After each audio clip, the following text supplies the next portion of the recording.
Nous célébrons aujourd'hui, 23 mars, la journée météorologique mondiale. Il y a aujourd'hui 70 années, jour pour jour, que l'Organisation mondiale météorologique a vu le jour. Cette célébration présente la contribution essentielle des services météorologiques et hydrologiques nationaux à la sécurité et au bien-être de la société. De nombreuses activités marquent la célébration de cette journée dans le monde entier.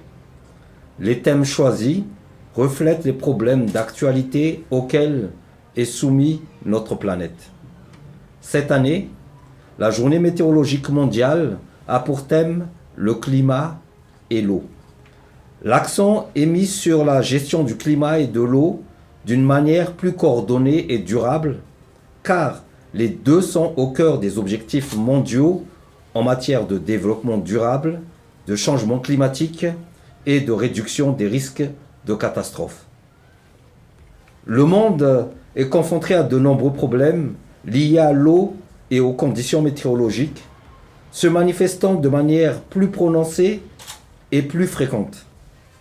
Les inondations, la sécheresse, les problèmes d'accès à l'eau potable prouvent les dérèglements climatiques liés au réchauffement global. Ce thème, le climat et l'eau, est d'actualité pour Madagascar, car depuis le début de la saison pluvieuse 2019-2020, le pays n'a pas été épargné par les conditions climatiques extrêmes liées à l'eau. Plusieurs régions du nord de l'île ont reçu des précipitations diluviennes, à l'origine de crues de rivières et des inondations, faisant de nombreuses victimes et des dégâts énormes sur les infrastructures routières et agricoles.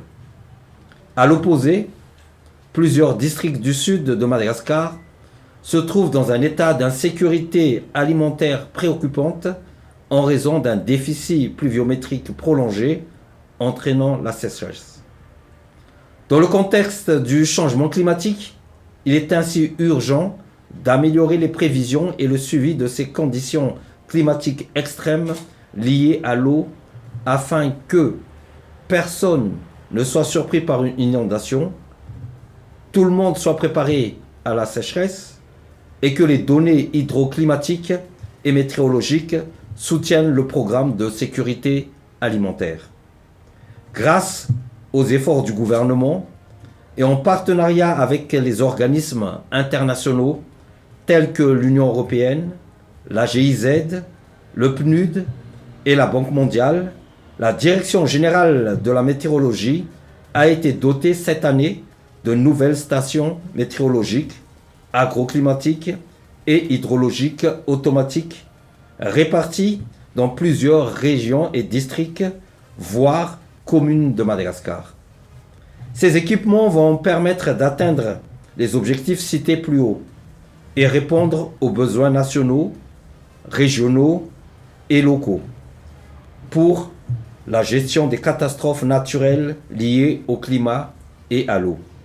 Pour terminer, nous tenons à exprimer notre profonde reconnaissance à tous les partenaires techniques et financiers pour leur soutien à la Direction générale de la météorologie afin qu'elle puisse mener à bien sa principale mission, la protection des personnes et des biens face aux phénomènes météorologiques dangereux.